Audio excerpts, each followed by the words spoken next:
mensagem sobre a soberania e a glória de Deus na salvação, e espero que os irmãos não tenham ficado nenhuma dúvida das últimas semanas. Hoje estamos na mensagem número 4 desta série. Se você perdeu alguma, por favor, vai atrás e veja. Primeira vez esta semana alguém contactou com relação a dúvidas em relação à mensagem, o que me alegrou. Perguntas normais, claro, com todo o respeito, dúvidas mesmo, e eu me alegrei por poder ter estado e ter respondido. Louvado seja Deus. Prosseguimos então para a mensagem de número 4, e hoje é graça irresistível. Amém? Graça irresistível, o texto sob o tema geral de a soberania e a glória de Deus na salvação de pecadores. Amém? Em primeiro lugar, nós temos vindo a analisar muito mais sobre a glória de Deus. Amém? A glória de Deus, porque Ele nos salvou para a sua glória. Nós não temos participação nisso. Vimos isso, não tivemos participação nisso no sentido de exigirmos ou de podermos nem nos voltar para Deus. Estamos mortos em delitos e pecados. Vimos isso na primeira mensagem. Na segunda mensagem, a primeira mensagem que foi sobre a depravação total. A segunda mensagem que nós tivemos sobre amém, a eleição incondicional. Nós percebemos isso também. Amém? Muito mais ligado com a glória de Deus na salvação. E depois na nossa terceira mensagem, que foi na Limited Atonement, né? A expiação limitada. Hoje, falando sobre graça irresistível, nós vamos atender muito mais à outra parte, que é a soberania de Deus. Deus é soberano, Ele faz aquilo que lhe apraz, e a graça, ela é irresistível. Para isso, eu peço aos irmãos que abram a palavra do Senhor em João capítulo 6, e nós iremos ler do versículo 41 ao versículo 44. É isso, amém? Irmãos, e amém. João 6, versículos 41 a 51. Eu disse mal, não foi? João 6, versículos 41 a 51. Amém? De pé, como é nosso habitual, para lermos a palavra do Senhor. Amém. Oremos então. Pai amado, obrigado, Senhor, pela graça e a misericórdia do Senhor em nossas vidas. Obrigado por termos entendido que a graça é irresistível, e pedimos esta manhã que o Senhor abra o nosso coração, nos faça entender a vontade do Senhor em nossas vidas. Pedimos que a bondade e a misericórdia nos acompanhem ao longo deste tempo de exposição das Escrituras, para que o Senhor, soberano e santo, glorioso, exaltado nos céus, seja, Senhor, exaltado em nossos corações também. Assim pedimos em nome de Jesus. Amém. Com isso, os judeus começaram a criticar Jesus porque dissera: eu sou o pão que desceu do céu. E diziam: não, e este não é Jesus, o filho de José? Não conhecemos seu pai e sua mãe? Como ele pode dizer: desci do céu? Respondeu Jesus: parem de me criticar. Ninguém pode vir a mim se o Pai que me enviou não o atrair, e eu o ressuscitarei no último dia. Está escrito nos profetas: todos serão ensinados por Deus. Todos que ouvem o Pai e dele aprendem, vêm a mim. Ninguém viu o Pai a não ser aquele que vem de Deus. Somente ele viu o Pai. Asseguro-lhes que aquele que crê tem a vida eterna. Eu sou o pão da vida. Os seus antepassados comeram maná no deserto, mas morreram. Todavia, aqui está o pão que desce do céu, para que não morra quem dele comer. Eu sou o pão vivo que desceu do céu. Se alguém comer deste pão, viverá para sempre. E este é o pão, é a minha carne, que eu darei pela vida do mundo. Amém? Irmãos, podem ficar sentados. Amém? Quando nós olhamos este texto, irmãos, da palavra do Senhor, é quase impossível não pensarmos na ceia do Senhor, não é isso? Tivemos a ceia do Senhor a semana passada, nós falámos de expiação, falámos do sangue de Cristo, e fizemos uma análise muito direta com a ceia do Senhor no sentido do cálice. Hoje, quando a palavra do Senhor nos fala do pão da vida, por certo que nós lembramos o momento que celebramos a semana passada, da mesma forma quando participámos da ceia, o pão que foi partido, que representa o corpo de Cristo partido em nosso lugar. Amém? O pão e o cálice representados claramente relacionados com a mensagem da salvação, claro, simbolizado com estas duas, ou representando estas duas mensagens seguidas. É muito importante, irmãos, nós entendermos uma coisa que você recebeu esta semana no seu telefone. Aquelas figurinha que você recebeu, que foi publicada também no público, que nós chamamos, em latim, Ordo Salutis, que era um dos marcos muito importantes na Reforma, no século XVI. A ordem, por outras palavras, a ordem da salvação. O que é que acontece primeiro? É uma discussão antiga, irmãos. O que é que apareceu primeiro, a galinha ou o ovo, não é? Que bom que o crente sabe o que foi, não é? Foi a galinha. Claro que Deus criou animais. Não fez um Easter hunt e começou a esconder ovos por aí, daí ser galinhas. O que é que nasceu primeiro, a galinha ou o ovo? A galinha. Que Deus criou animais, não é? Todo mundo anda aí a tentar descobrir e o crente já sabe ao tempo. Está na Bíblia, está lá em Gênesis, não é? O que é primeiro? O que é que acontece primeiro na ordem da nossa salvação? O que é que aconteceu consigo primeiro? Primeiro você creu. Eu vim ontem para cá com a Lili e nós vínhamos a conversar no carro. Eu tentei baralhar a cabeça dela. E fiz um monte de perguntas sobre o Ordo Salutis. Para cá e para lá. E quando eu confundi ela bastante, ela disse não. E deu a resposta correta. O que é que aconteceu primeiro? Primeiro você creu no Evangelho e depois Deus salvou a tua alma. Será? Primeiro Jesus morreu e depois você creu. Mas depois de Jesus morrer, se você não tivesse querido, Jesus teria morrido em vão. Como é que funciona? Que importância isso tem? E muita gente diz, isso é coisa para teólogo, é coisa que não importa nada, não faz diferença nenhuma. Meus amados irmãos, faz toda a diferença. Segundo a Escritura Sagrada, a ordem da salvação é esta. Primeiro você foi regenerado, depois você creu. Primeiro, o Senhor te deu um coração de carne, tirou o coração de pedra, para que você pudesse crer. Você não deu o primeiro passo para Deus. Ele deu o primeiro passo. Até si. É por isso que o Natal é tão bonito, não é? Daqui a nada estamos a ir no Natal. Por que o Natal é tão bonito e tão interessante e tão importante? Porque Cristo veio até nós, porque nós não podíamos ir até Ele. Primeiro, Ele te regenerou. Primeiro, você nasceu de novo. Porquê? Mensagem número 1, você estava morto em delitos e pecados. Como poderia o morto crer? Como podia aquele que estava morto para Deus crer naquele que somente Ele o podia ressuscitar? Primeiro Ele te deu vida. Depois você creu.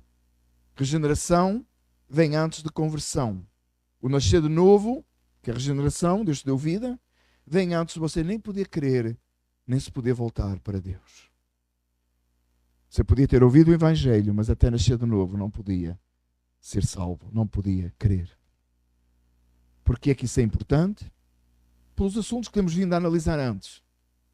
Para que somente a Deus pertença a glória na salvação de pecadores. Se em todos os milagres é importante que a glória seja para Deus, se vivemos no mundo de Deus, para a glória de Deus, se tudo o que fazemos é para Deus, quanto mais é a salvação de nossa alma. Mas já analisámos isso. Contudo, Deus é soberano e faz aquilo que lhe apraz. Você não pode resistir ao que Deus determina. E Ele determina todas as coisas. Ele não é um espectador que fica à espera que algo aconteça para depois ir lá no meio e corrigir alguma coisa. Ele é um Deus ativo que ativamente controla todas as coisas que acontecem. Ele é Deus soberano. Ele determina e faz. Ontem os irmãos devem ter ouvido, era No King's Day. Que absurdo! Há um rei sim, e o seu nome é Jesus Cristo. E ele governa e determina todas as coisas e faz todas as coisas. É claro que o No King's Day não tinha nada a ver com isso. É engraçado, o No King's tem a ver com o presidente. Até hoje não entendi. Mas vou deixar isso para lá. Mas quando eu vi os sinais na rua, a primeira coisa que veio à minha mente é: existe um rei sim, e o seu nome é Jesus Cristo. Ele é rei e senhor, ele é soberano, ele determina e ele faz aquilo que lhe apraz. Porque ele é Deus. Jesus, Deus, foi uma das oposições ontem na rua. Um rapaz veio tentar me explicar que Jesus não é Deus. e que o Espírito Santo é Maomé. Nunca tinha ouvido um absurdo desses. Nunca tinha ouvido tal coisa. Engraçado que eu pensei que era alguma coisa que eu de repente não tinha percebido, mas o grupo com quem estávamos, ninguém tinha ouvido isso alguma vez. Ficaram todos como eu. Como? Tem sempre um que inventa uma nova. Aí ele pegou em João 14 para me explicar que o Consolador é Maomé. Você acredita ou não? Eu disse assim, mas espera, mas o Consolador que vinha não era para ficar até ao fim? Mas eu fiquei até a pensar que ele vai pensar que Maomé está vivo. O coração, irmão, juntou a fazer, não fiz troça. E eu perguntei, Maomé está morto, certo? Não fosse ele achar que ele estava vivo, no absurdo, como estava a dizer. E ele disse, é. Então como é que fica para sempre e está convosco? Não, é por causa do livro que Maomé escreveu. Não é. Não é. Não, que absurdo. Que ridículo. Ele habitará em vós, diz a Escritura. Ele habita no salvo, não um livro. É Deus. Amém? Jesus, Deus, diz estas palavras que nós lemos. E em primeiro lugar, com a Bíblia aberta, irmão, por favor, sempre com a Bíblia aberta, analise comigo. Os judeus começaram a criticar Jesus, porque Jesus disse, eu sou o pão que desceu do céu. Pão, alimento, necessidade básica. Deus veio do céu, o pão que desceu do céu. Eles disseram então, os judeus, criticando Jesus, diziam, este não é Jesus, o filho de José? Não conhecemos o seu pai e sua mãe? Como pode ele dizer desci do céu? Eles conheciam a mãe, mas não conheciam o pai, pois não? Não faziam ideia quem o pai era. Faziam ideia que o pai é o Pai Celestial. O Filho veio em nome do Pai, porque o Pai enviou o Filho. Amém? Deus em pessoa, ali, presente deles. Jesus volta-se para eles e diz, parem de me criticar. E Jesus afirma o seguinte, e esta é a beleza do ministério de Jesus e da salvação da nossa alma. Ninguém pode vir a mim. Ele não disse assim, vocês que estão aqui, vocês não podem vir a mim porque vocês estão-me a criticar. Não. Ele não disse, olha, se você não for judeu, se for samaritano, não pode vir a mim. Você percebe o conceito judeu-samaritano da época, né? Os judeus rejeitavam os samaritanos, não é? Você não é os gentios não podem vir a mim, só os judeus. Você também entende o conceito do judeu e gentio da época, né? Ele não disse isso. Ele disse, ninguém pode vir a mim. Se o Pai que me enviou não o atrair. Amado irmão, entenda isto. Se você veio a Cristo de alguma maneira, se você chegou até Cristo, se a salvação chegou à sua alma, se o Espírito Santo habita em si, entenda, você não podia ter vindo, você teve que ser atraído. Você fazia aquela brincadeira na escola dos ímãs? Fazia.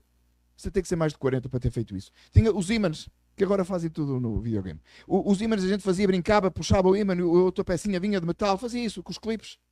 Todo mundo, mais de 40. Amém? Alguém? 1, 2, 3, 4, só. Pronto. Sabe o que é? Atrair. Percebe atrair? Você foi atraído a Cristo.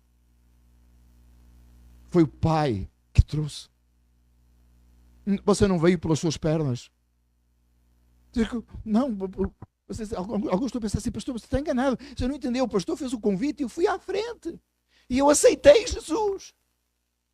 Really? Alguns é mais engraçado ainda, diz assim, eu encontrei Jesus. E eu pergunto onde é que ele se tinha perdido. Onde? Eu encontrei Jesus. Onde? Que ele estava perdido. Onde? Quem está perdido era você. Nós que estávamos perdidos sem Ele. Nós que estávamos no mundo dele, desagrandando. E nós é que o encontramos. Não, Ele nos encontrou. Ele nos buscou. Lembra da parábola da ovelha? Jesus foi lá e buscou, trouxe. Jesus nos buscou lá onde nós estávamos e nos trouxe. Estávamos mortos em delitos e pecados. Ele nos atraiu, nos deu vida, nos regenerou para que nós pudéssemos dizer sim a Ele. Para que nós pudéssemos dizer sim a Ele. Mas tantos estão convencidos, irmão, hoje, no mundo evangélico, que Deus lhes deve muito. Porque eles se predispuseram ao Evangelho. What? E eles se dispõem a fazer a obra do Senhor. Que é? É privilégio, irmãos. É bênção. É favor imerecido. É graça. Por outras palavras, o que é graça? É um favor imerecido. É algo que você não merecia, mas você recebeu. Você não merecia. Nós vivemos numa sociedade que as pessoas acham que só por respirar já têm direitos. Tem gente na igreja pensando porque está aqui tem direito a Deus. Não tem. Não tem. Aliás, esse conceito mundano, meus amados irmãos, é só para prejudicar o Evangelho. Entenda que é oposição ao Evangelho. A pessoa só porque respira, só porque existe, tem direito a isto, tem direito àquilo. Não tem, não tem. E porque como é que isso afeta o Evangelho? É pessoas hoje sentadas nas igrejas porque vão ao culto, pensam que Deus lhes deve alguma coisa. Não deve. Não deve. Deus não nos deve coisa nenhuma. Você não fez favor nenhum a Deus nunca. Ele te faz o favor de te deixar respirar e viver no mundo dele, o oxigênio que pertence a ele, com a vida que ele criou. É por isso, meus amados irmãos, que o aborto é um pecado tão grande. É tão absurdo. É tão errado. Não importa quantas vezes legislarem, ou quantas nuances fizerem, ou quantas transformações fizerem, é pecado. A vida pertence a Deus. Foi Deus que deu, é Deus que cria. A Ele pertence a glória e o louvor.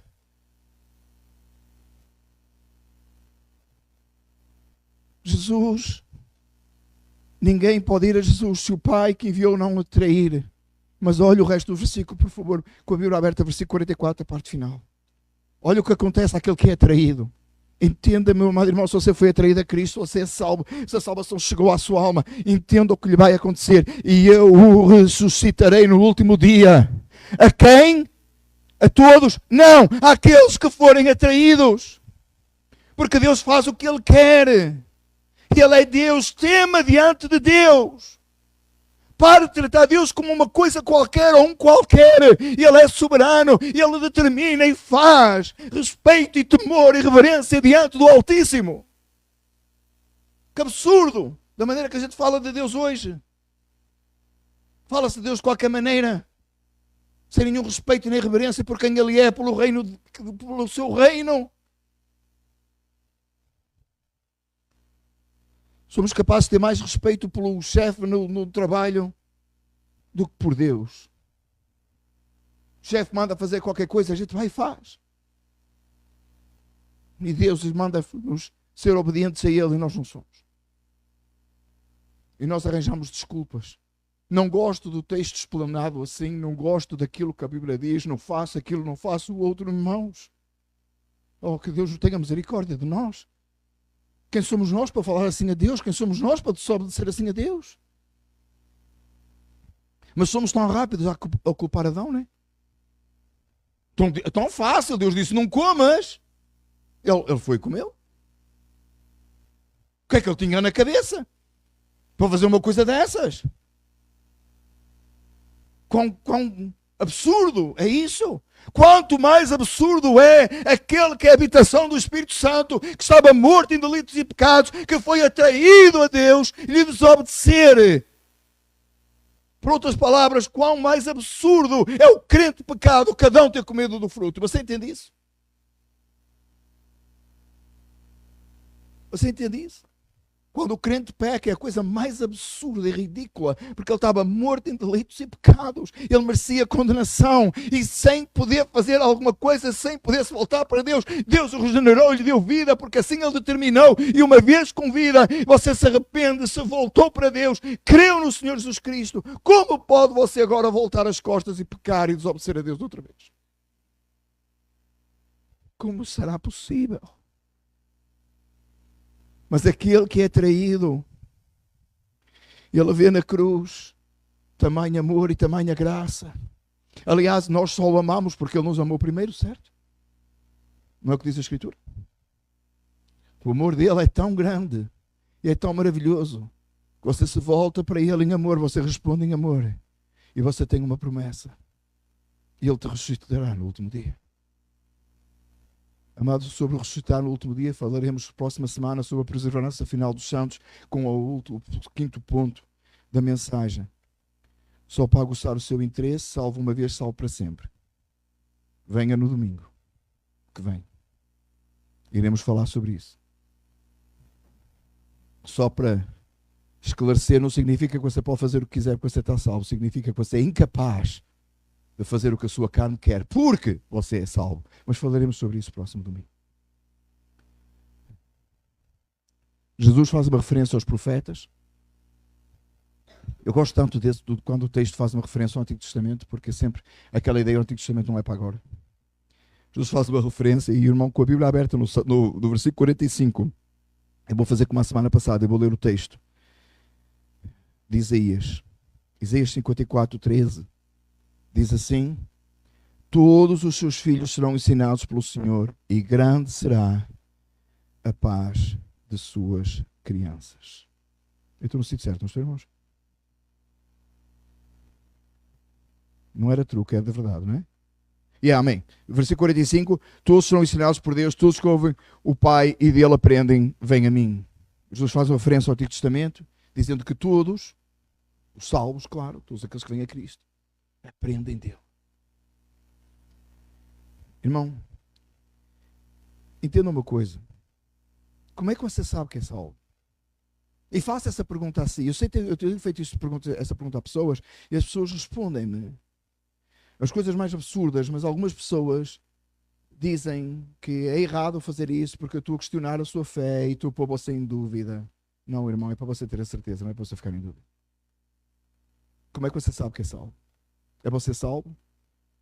E a resposta normal aí do mundo é porque eu creio no meu coração. Os americanos dizem eu creio no meu coração de corações. My heart of hearts. Lá dentro. Tão dentro é.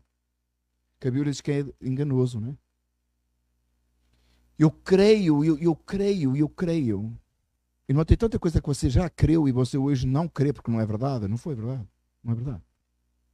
Uma vez eu fui ao médico e o médico disse-me, eu acreditei que eu tinha problema de colesterol. Eu acreditei. Se calhar até tinha. Aí eu disse que eu não podia comer ovos. Eu disse, sério? Mas se eu comesse a galinha inteira era ok. Eu fiquei assim, né? Eu gosto tanto de ovos. Mas passado pouco tempo saiu um estudo que dizia que ovos era bom para o colesterol. Pensa o que é que eu fiz. Eu comi quantos ovos eu podia, já que agora eu podia, eu comi ovos. Até hoje não sei se faz bem ou faz mal. Sei uma coisa, graças a Deus, Deus é bom, misericordioso. E eu não tenho mais problema de colesterol. Eu acho que eu nunca tive, acho que foi qualquer coisa do dia, não sei. Não faço ideia. Graças a Deus. Tanta coisa que a gente crê um dia, outro dia crê noutra. É assim que você tem certeza de vida eterna? Olha o texto novamente. Está escrito nos profetas, todos serão ensinados por Deus. Todos que ouvem o Pai e dele aprendem, vêm a mim. Você está aprendendo do Pai? Você está aprendendo a palavra do Senhor, você está aprendendo de Deus, você está melhorando como crente, você está num processo de santificação que mostra que você cada dia conhece mais a Deus e se parece mais com Cristo. É assim que você sabe ser salvo. Essa sua vida continua a mudar, se você cada vez é mais parecido com o Senhor Jesus Cristo, se você cada vez conhece mais a Deus, se você sabe quem Ele é. Essa é uma pergunta que eu faço na rua quando estou a evangelizar. Alguém passa e eu digo assim, você conhece o Evangelho? A pessoa diz, eu conheço.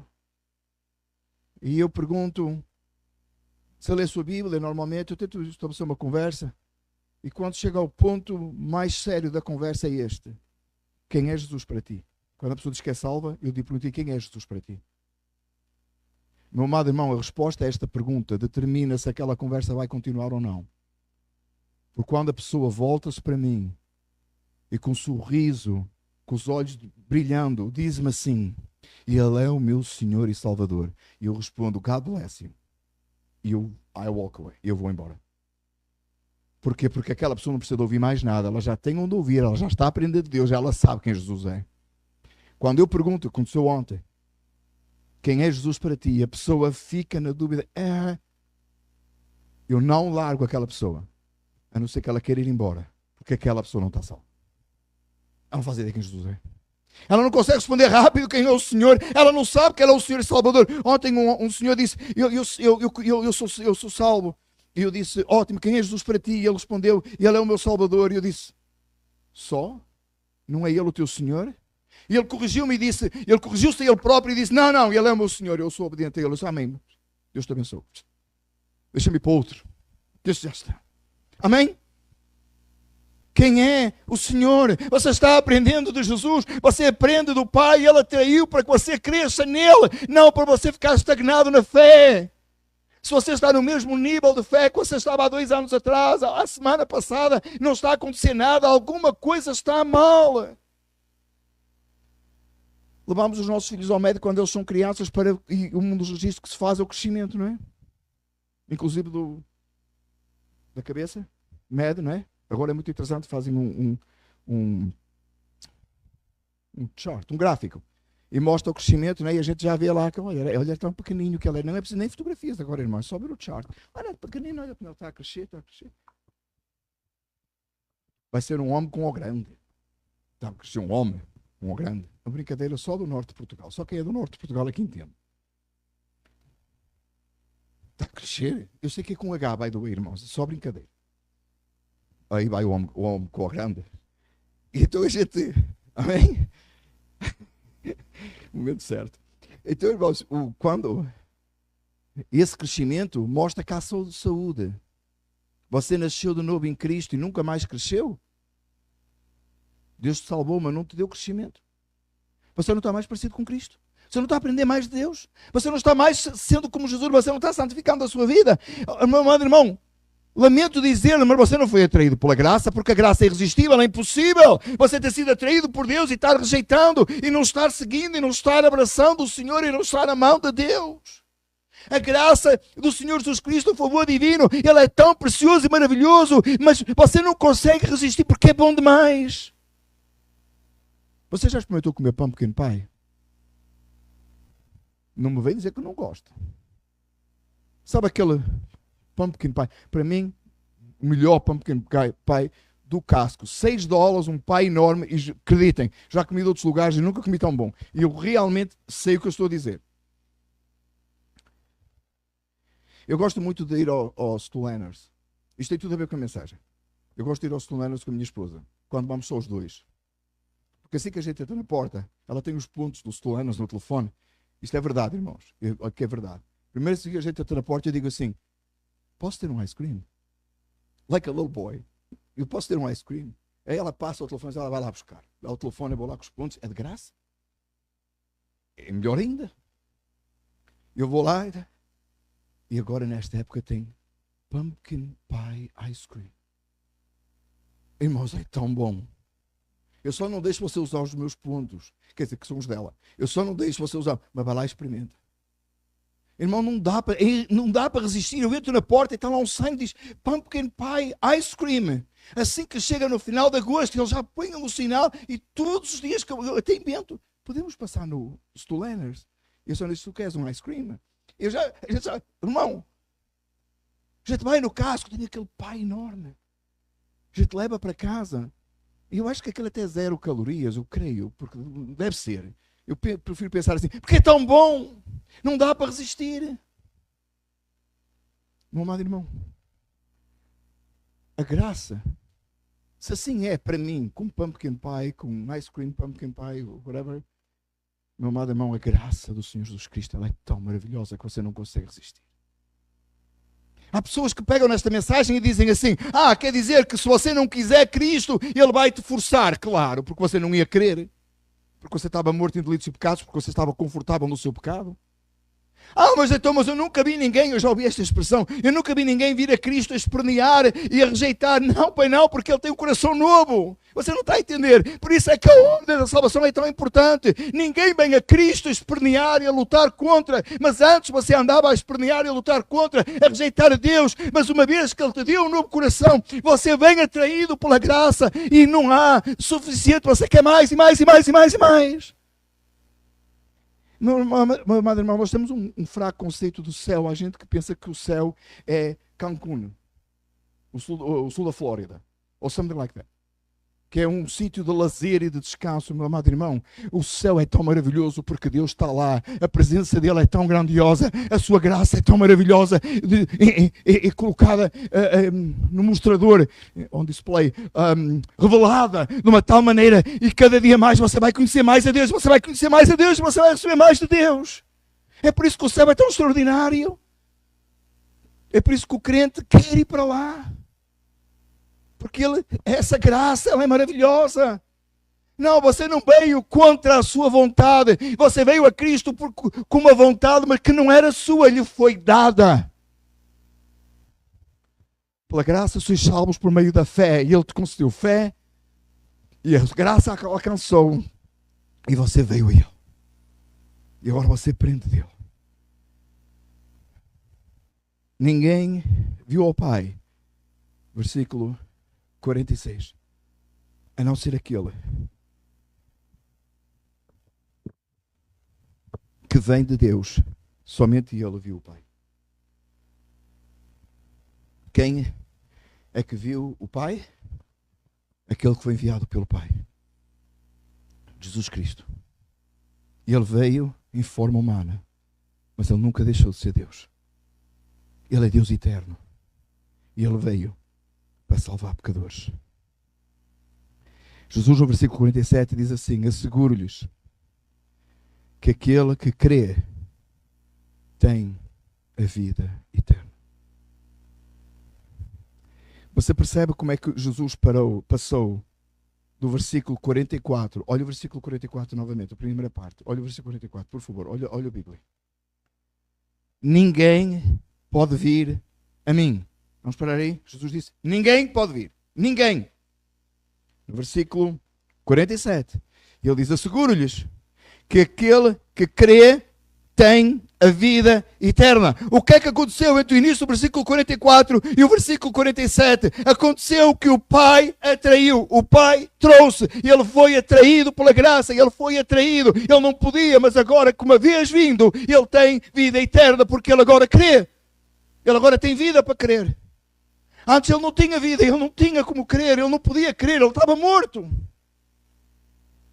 Literalmente, irmão, pensa quando você vai a um funeral, está morto. Chega diante do funeral, do caixão, e diz assim: o que é que você quer jantar hoje? Onde é que quer passar o próximo fim de semana? Como é que você se vê daqui a 10 anos? Uma vez perguntaram ao pastor João MacArthur, que já faleceu, ele já devia estar quase nos 80, perguntaram: como é que você se vê daqui a 10 anos? E ele disse: vou fazer uma tatuagem. E eles responderam: fazer uma tatuagem é com o meu número de telefone, que eu vou me perder. Por essa altura ninguém vai saber de mim. E eu acho que ele ainda durou os 10 anos. Louvado seja Deus, sem a tatuagem. Se você for no YouTube Shorts, você vai ver. Foi muito engraçada a resposta dele: vou fazer uma tatuagem com o meu número de telefone, no caso de me perder, alguém me entregar em casa. Adiante do morto e pergunto-lhe: você quer Cristo? O que é que ele vai responder?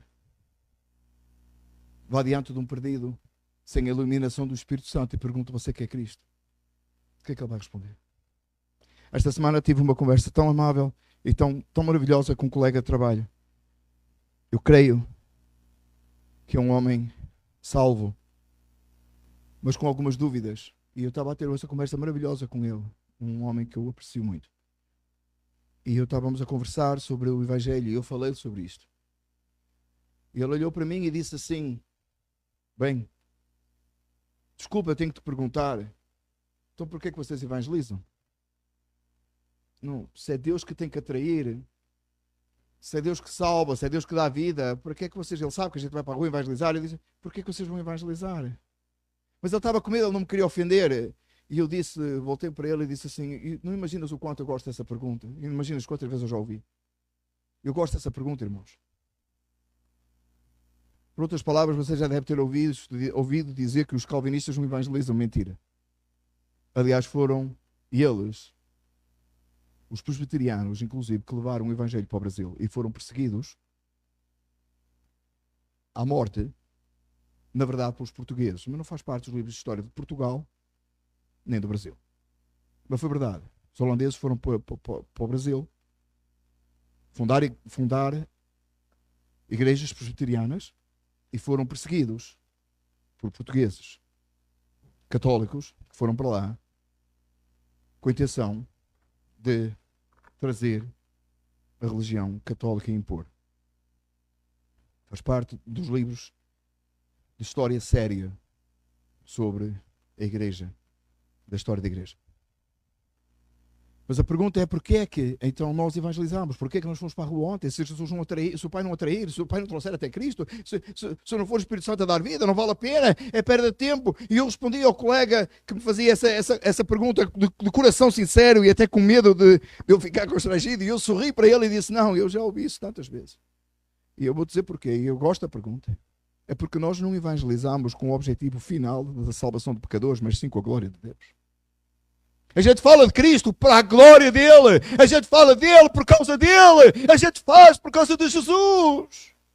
Não por causa da pessoa que vai receber. Agora, quando a pessoa recebe, quando o Espírito Santo usa a nossa palavra, porque a fé vem por ouvir a palavra de Deus, quando Deus usa as nossas palavras para que uma pessoa seja salva, Deus é glorificado duas vezes. Ele é glorificado pela pregação e pela recepção da pessoa. É por isso que o crente evangeliza. É por isso que nós falamos de Jesus. É por isso que nós falamos, porque Ele encheu o nosso coração deste Evangelho e por cada vez que o proclamamos, o seu nome é exaltado e glorificado nos céus. É por isso que o calvinista evangeliza, é por isso que o reformado evangeliza, é por isso que nós evangelizamos como igreja. Uma vez estava a falar com um irmão muito querido que tinha um coração em missões. E ele fazia quantias largas para missões e eu apreciei o gesto dele. E eu não acho que ele me estava a dizer isso de uma forma... eu sou um homem bem sucedido. Eu não acho que ele me estava a dizer isso para se gloriar, mas estava a partilhar comigo isso. E depois eu disse, que bom, irmão, Deus te abençoe, que Deus continue a dar graça. Até que no dada altura da conversa ele disse assim, sabe? A pessoa que nunca ouviu Jesus, ela não tem desculpa, ela está salva. Eu olhei para ele e disse, irmão, então para de dar dinheiro ao missionário. Se a pessoa que nunca ouviu falar de Jesus lá não sei onde, a pessoa não tem culpa, a pessoa está salva. Quando o missionário chega e não fala do Evangelho, ele pode ficar salvo ou não, quer dizer, ele salva-se. Bem? Estou a confundir os irmãos? Não. O falar nunca ouviu falar do Evangelho está salvo por natureza, porque não tem culpa, por ignorância. Ele até pegou num versículo fora do contexto para dizer isso. Ora, quando os missionários chegam e pregam o Evangelho, ele agora já sabe. Só fica condenado aí, né? Então é melhor não fazer missões, irmão. E ele olhou para mim todo confuso e disse, não, meu irmão, continua a mandar dinheiro para o missionário. Porque aquele que nunca ouviu, ele está morto em delitos e pecados e vai para o inferno. Porque ele é culpado diante de Deus. Quando o missionário chega e traz a mensagem da salvação, Deus é glorificado no céu. E Deus pode usar aquela palavra para que aquelas pessoas sejam salvas. Eu disse ao meu colega esta semana assim, sabes aquele missionário que vai fazer missões 20 anos, volta para casa e ninguém se arrependeu? Ele não perdeu a sua vida. Porque por cada vez que ele se levantou e pregou o Evangelho para aqueles que resistiram, ele estava a glorificar a Deus. Nunca desanime de pregar o Evangelho, irmão. Porque você não o faz baseado na pessoa. Você faz o baseado na pessoa do Senhor Jesus Cristo. Agora você o faz com a intenção de que a pessoa creia, com certeza. Mas isso é bónus. Missão é pregar. Aliás, resultados não é consigo. Você é o meio que Deus usa. O resultado é com o Senhor. Só Jesus salva. Amém? Jesus continua. Eu tenho 6 minutos, né? A mensagem está meio. Eu vou saltar aqui um pouco. Jesus disse, ninguém viu o Pai, a não ser aquele que vem do Pai, somente ele viu o Pai, asseguro que aquele que crê tem a vida eterna. Versículo 48, eu sou o pão da vida. Os seus antepassados comeram maná no deserto, mas morreram. Todavia aqui está o pão que desce do céu, para que não morra quem dele comer.